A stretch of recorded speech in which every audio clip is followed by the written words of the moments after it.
अब हमें example number 4 page number 18।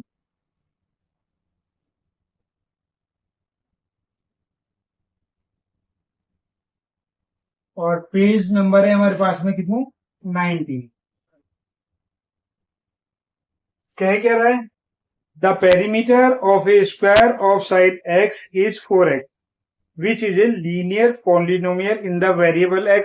Yes ठीक है यस ठीक है। साइड ऑफ स्क्वायर कितनी है साइड ऑफ स्क्वायर कितने x तो p ऑफ स्क्वायर कितना बनेगा हमारे पास में 4 इंटू साइड यानी p इक्वल टू कितना हो गया 4 है। तो ये 4x क्या हमारे पास में it has power 1 so that 4x is a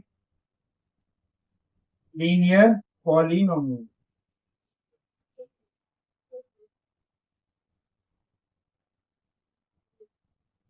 clear हो गया। साथ ही के साथ उसमें थिंक एंड रिफ्लेक्ट भी कहा है। Find the perimeter of the square width side 1 centimetre 1.5 centimetre 2 centimetre 2.5 centimetre 3 centimetre. ठीक है तो हमने क्या काम करना है साइड लिख ली हमने यहाँ पर और यहाँ पर लिख लिया क्या p कितना होता है हमारे पास 4 इंटू साइड यानी कि x साइड को हमने x माना। ठीक है तो साइड हमारे पास में x है तो ये कितना हो जाएगा 4 इंटू 1 इक्वल्स टू 4 कितना आ गया 4 आ जाएगा।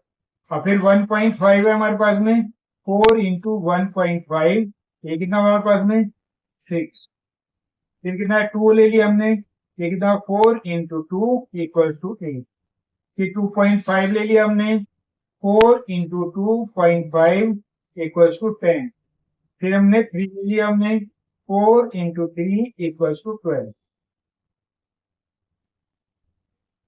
ठीक है तो ये हमने इसका p निकाल लिया। अगर हमें अलग अलग नंबर्स के लिए निकालने के लिए कहेगा तो हम अलग अलग निकाल सकते हैं इसमें और या फिर एक एक करके निकाल लीजिए।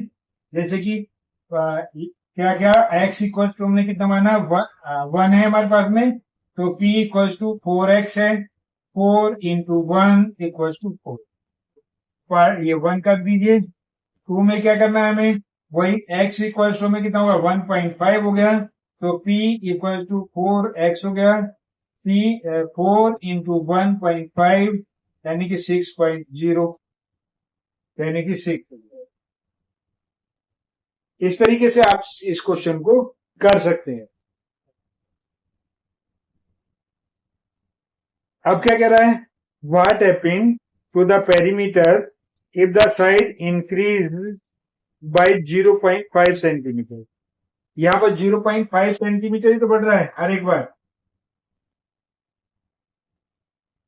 तो क्या रहा है यहां पर तो ये क्या कह रहा है इससे हमें क्या पता लग रहा है इससे पता लगता है यदि हमारी जो साइड है 0.5 सेंटीमीटर अगर हम बढ़ाएं तो इसमें 4 में की मल्टीप्लाई करें तो 2 है। तो क्या होती है हर बार जब भी हम जिस भी नंबर में 0.5 ऐड करेंगे तो हमारा जो एरिया यानी पेरीमीटर होगा वो 2 इंक्रीज हो जाएगा। बस यही है इसमें बस यही लिखना है हमारा। चलिए अब चलते हैं नेक्स्ट एग्जाम्पल पर। उससे पहले बेस्ट ऑफ लक।